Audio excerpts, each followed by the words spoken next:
Halo, selamat bertemu ya. Perkenalkanlah diri saya Usman Arif alias Slim Dianggi. Saya ingin memberikan cerita tentang filsafat ya. Filsafat itu mungkin zaman sekarang kurang mendapat perhatian karena ya banyak orang terutama di negara-negara berkembang kurang memperhatikan ilmu filsafat ya. Ilmu filsafat itu adalah induk segala ilmu, dikenal sebagai induk segala ilmu. Artinya munculnya ilmu-ilmu yang sekarang kita kenal, baik itu ilmu pasti, fisika, kimia, biologi, ekonomi, politik dan sebagainya, itu sumbernya adalah filsafat ya. Jadi negara-negara atau masyarakat suatu negara yang penduduknya mempelajari filsafat secara mendalam, mereka akan menemukan ilmu-ilmu ya baru ya. Jadi seperti ilmu-ilmu yang kita kenal seperti ilmu biologi, ilmu kedokteran, ilmu hukum, itu munculnya dari Yunani ya. Sejak zaman Yunani, karena orang-orang Yunani berapa ratus tahun sebelum Masehi sudah mendalami filsafat. Jadi masyarakat di sana waktu itu banyak yang mempelajari filsafat. Mereka meneliti berbagai masalah kehidupan secara mendalam. Nah, hasil dari penelitian-penelitian mereka itu diperdebatkan, didiskusikan, dan lebih mendalam, akhirnya muncul ilmu-ilmu seperti biologi, ilmu hukum, ilmu politik, ilmu ekonomi, dan sebagainya ya. Jadi itu yang disebut bahwa filsafat itu induk dari segala ilmu. Bagaimana dengan zaman sekarang? Apakah filsafat masih menjadi induk segala ilmu? Zaman sekarang pun masih ya, karena ilmu-ilmu baru muncul ya, ilmu-ilmu baru muncul yang dilahirkan oleh para ahli filsafat itu. Jadi para ahli filsafat pun juga tidak berhenti ya. Mereka terus mengembangkan pengetahuan filsafat lebih mendalam, dan pengetahuan filsafat yang lebih mendalam dan juga akan memunculkan ilmu-ilmu baru yang lebih bagus, lebih lengkap, lebih bermanfaat ya bagi kemajuan zaman. Rumus-rumus baru ditemukan itu karena para ahli filsafat. Jadi kalau kita lihat misalnya Pitagoras, anak-anak SMP sudah mengenal nama Pitagoras itu, tapi anak-anak SMP mengenal Pitagoras sebagai ahli matematika. Tapi sebenarnya Pitagoras itu juga ahli filsafat, maka dia bisa menemukan rumus-rumus ilmu matematika atau ilmu ukur ya. Kemudian Newton ya, Isaac Newton, anak-anak SMP juga sudah kenal nama itu sebagai orang yang mengajar tentang teori gratifikasi ya, daya tarik bumi. Tapi orang tidak tahu bahwa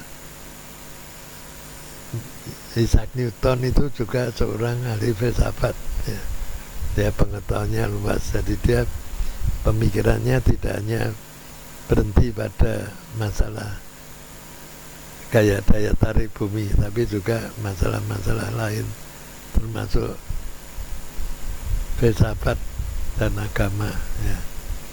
Jadi orang-orang yang belajar filsafat biasanya suka mempelajari berbagai ilmu, jadi mereka terbuka untuk belajar ilmu sebanyak-banyaknya. Di zaman dulu, negara-negara yang penduduknya banyak ahli filsafatnya, dia maju. Zaman sekarang juga sama. Negara-negara yang penduduknya suka belajar filsafat, negara itu lebih tenang, ya, lebih tenang, lebih makmur, dan lebih kuat, ya, secara ekonomi maupun budaya, karena penduduknya yang suka belajar filsafat itu menyibukkan diri dengan memperhatikan hal yang bermanfaat, ya, bagi kehidupan manusia. Nah, masyarakat yang kurang berpendidikan, ya, kurang tertata budayanya, ya tentu saja penduduknya masih suka berbuat sesukanya sendiri dan tidak bisa mengontrol perilakunya sendiri, sehingga penduduknya mayoritas berperilaku sesukanya sendiri dan artinya suka melanggar ketentuan-ketentuan yang berguna untuk kepentingan masyarakat, ya. Jadi mereka kasarnya sangat egois, ya, dan hanya memikirkan kebutuhan-kebutuhan yang dekat, yang terutama yang berkaitan dengan kebutuhan jasmani, ya. Ya, jadi kurang memperhatikan nilai-nilai yang lebih tinggi, lebih bersifat spiritual. Jadi manusia memang perlu ada nilai, ya, mereka perlu mempunyai nilai, mempunyai idealisme, ya, mempunyai pandangan-pandangan yang lebih jauh. Nah, oleh karena itu masyarakat perlu diberi pendidikan filsafat, diperkenalkan dengan ilmu filsafat. Di negara berkembang, ya, mungkin para ilmuwannya juga kurang memperhatikan guna dari filsafat. Mereka lebih mengejar hal yang sifatnya praktis, ya, untuk kebutuhan jangka pendek. Ya, contohnya ekonomi, ya. Jadi ekonomi itu dipandang penting, memang ekonomi penting, tapi bagaimana ekonomi itu bisa maju, ya, ternyata tidak cukup hanya belajar ilmu ekonomi, ya. Di negara-negara yang maju, yang kuat, umumnya yang diperbaiki budayanya. Jadi budaya yang kuat, budaya yang tertib, budaya yang teratur, ya, mendidik rakyatnya atau masyarakatnya berdisiplin, bisa menata diri sendiri, dan akhirnya bisa mencukupi kebutuhan hidup mereka sendiri.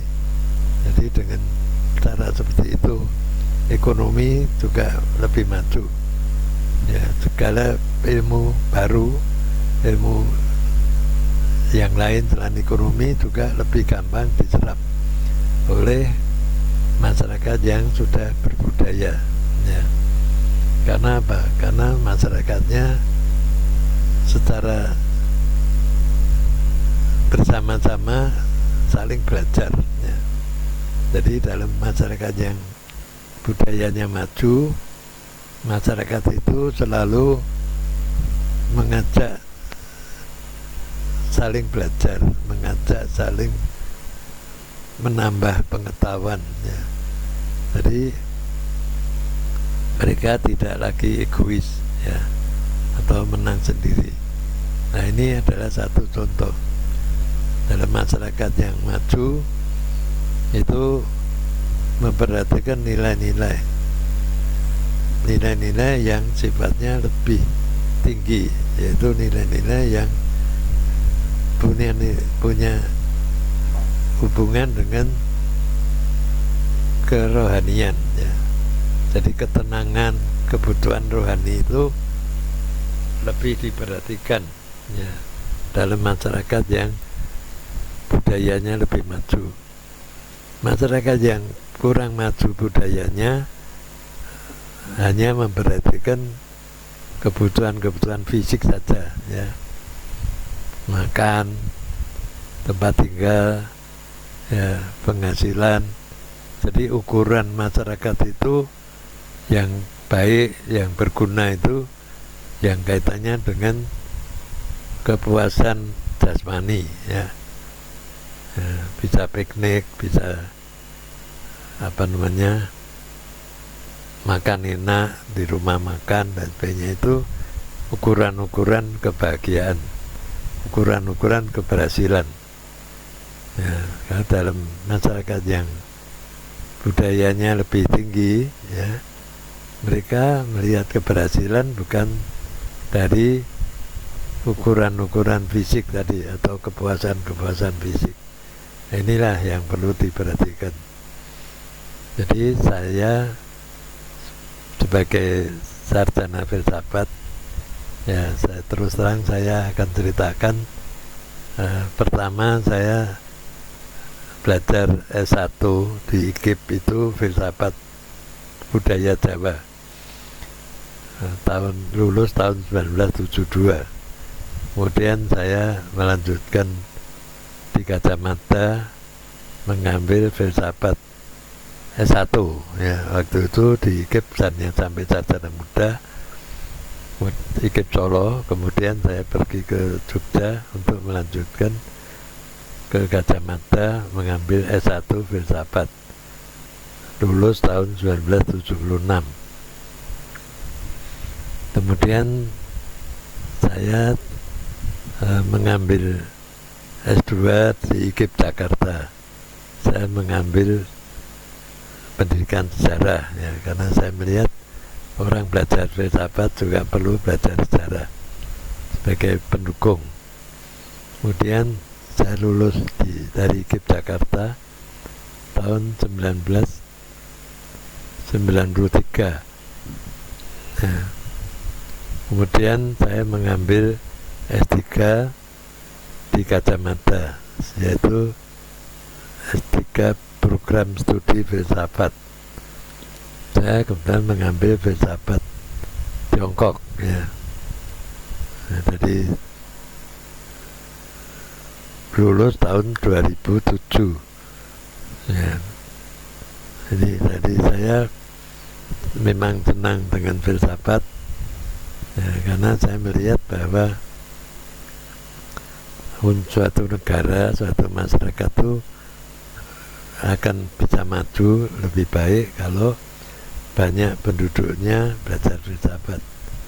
Nah, kita lihat contoh banyak negara-negara di Eropa Timur, ya, Eropa Utara, ya, yang penduduknya sangat perhatian pada filsafat. Nah, mereka kebanyakan menguasai beberapa ilmu, jadi ahli. Misalnya mereka menguasai ilmu ekonomi, tapi juga menguasai ilmu hukum, kemudian juga menguasai ilmu filsafat ya. Ada yang belajar matematika, menguasai matematika, mereka menjadi ahli matematika. Tapi mereka juga menguasai ilmu ekonomi ya, dan mereka juga menguasai ilmu filsafat.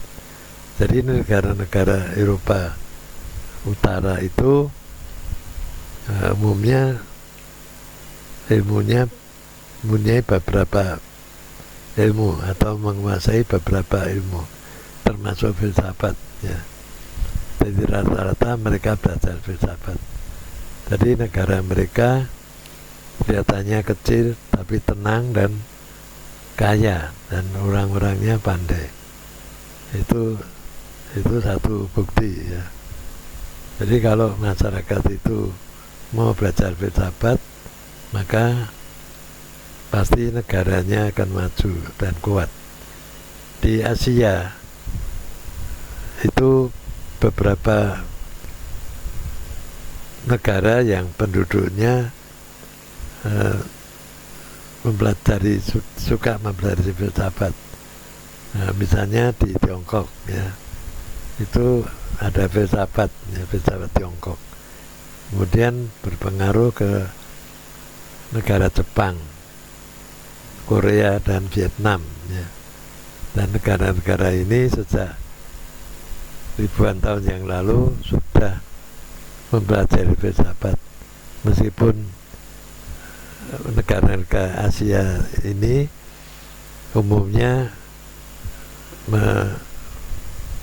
fokusnya adalah belajar filsafat Tiongkok, yaitu filsafat Konghucu, ya. Nah, dan sampai sekarang di Tiongkok pun filsafat Konghucu masih mendapat perhatian, masih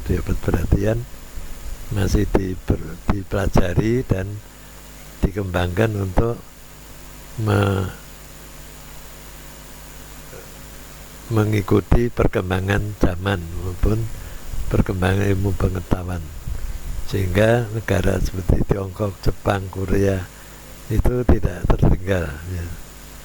Tidak ketinggalan oleh negara-negara barat yang lebih maju.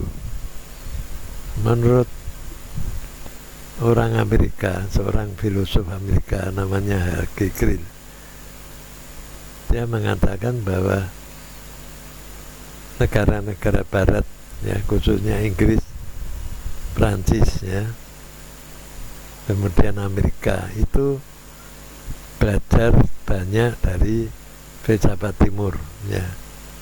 Belajar banyak dari filsafat Konghucu terutama, maka mereka bisa membangun negara yang kuat.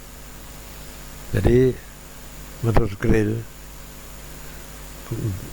orang barat membangun demokrasi itu bukan belajar dari ajaran Aristoteles, tapi dia lebih banyak belajar dari pemikiran Nabi Konghucu, ya. Bagaimana Nabi Konghucu mengajarkan murid-muridnya untuk membangun negara menjadi kuat dan kaya. Cuma umumnya orang barat tidak mengakui hal itu. Nah, yang menyebutkan itu adalah seorang filosof Amerika bernama H.G. Grill, ya. Dan ada juga penulis dari Inggris namanya Joseph Needham. Dia juga mengakui bahwa kemajuan-kemajuan barat itu banyak disumbang dari pemikiran-pemikiran Konghucu. Hanya sayang, orang barat belajar pemikiran Konghucu, tapi dia karena punya budaya atau punya jalan pemikiran yang beda sejak awal, mereka menggunakan ilmu yang mereka miliki untuk membuat negaranya kuat. Setelah negaranya kuat, justru menyerang negara-negara lain yang dipandangnya lebih lemah. Mereka menjadi penjajah.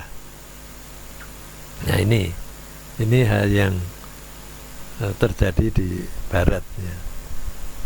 Jadi mereka belajar dari timur hal yang baik, tapi justru di tangan mereka yang baik itu berubah menjadi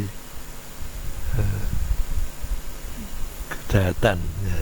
Nah, ini ada hal problem yang perlu kita perhatikan, ya. Mengapa orang bisa jahat, ya? Nah, orang bisa jahat itu sumbernya adalah arogansi dan egoisme, ya. Jadi orang yang merasa kuat itu menjadi arogan, ya, dan punya egoisme, ya, kepentingan pribadi yang berlebihan. Nah, itu yang dua hal ini yang membuat orang menjadi jahat. Nah, kalau dia kuat, dia merasa bisa menguasai orang lain dengan mudah. Tukang copet berani mencopet karena dia yakin dia bisa mengambil barang orang lain dengan cara yang lain, ya, dan tidak sah, ya, merampas atau mencuri atau apa.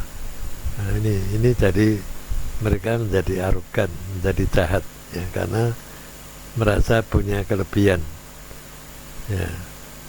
Nah, inilah karena arogan, kesombongan, itu yang menjadi sumber kejahatan. Dalam masyarakat muncul koruptor juga sama. Koruptor itu egoisme dan arogansi. Mereka berani korupsi karena mereka merasa bisa menguasai, bisa mengelabui orang lain, ya, bisa berbuat sesukanya sendiri, jadi berbuat di luar, ya, aturan, ya, tanpa diketahui orang lain, tapi semuanya itu tidak benar, ya. Akhirnya semua kejahatan akan terbongkar, ya. Nah, jadi orang tidak boleh menggantungkan nilai-nilai yang hanya bersifat jasmania.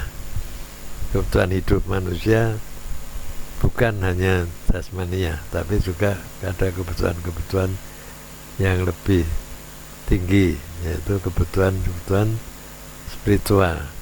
Manusia perlu kebahagiaan yang benar, ya, kebahagiaan yang damai, ya, kebahagiaan yang saling mendukung. Itu yang perlu diperhatikan. Nah, pelajaran filsafat menurut saya perlu diperkenalkan kepada masyarakat, ya, apa itu filsafat dan bagaimana mempelajari secara pelan-pelan, secara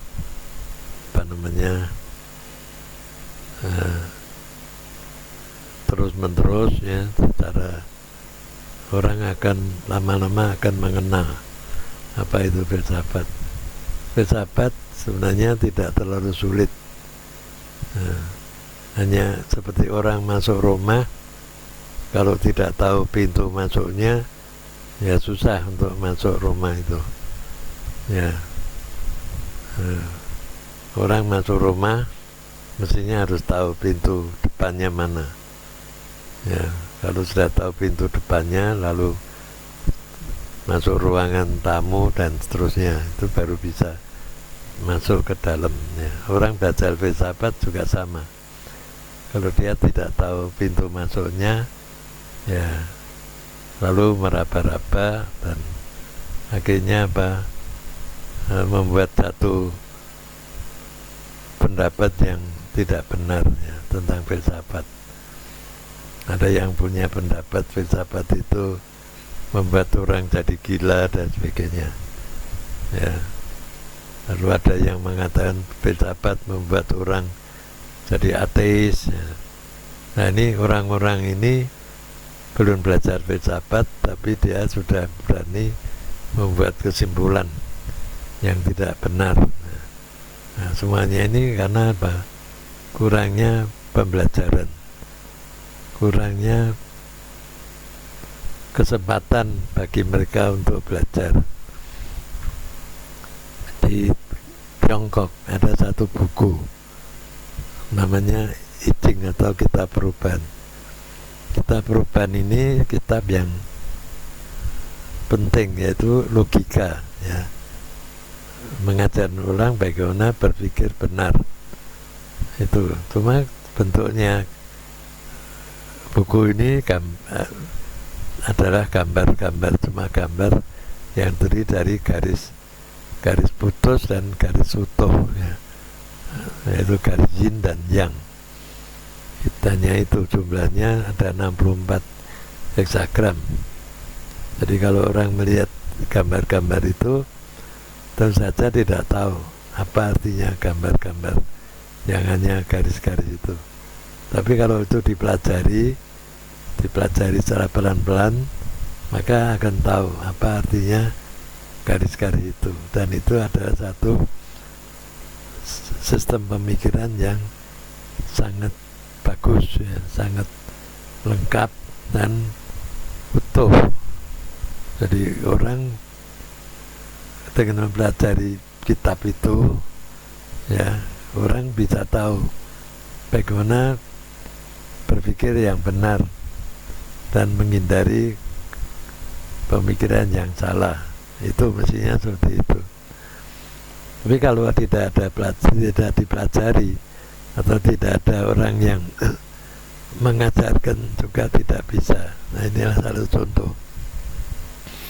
Ya, bagaimanapun juga ilmu filsafat itu perlu diajarkan seluas-luasnya. Jadi ada kesempatan diberikan. Itu yang akan saya lakukan ya, mudah-mudahan semuanya akan berhasil dengan baik ya. Sekian dulu, terima kasih, santai.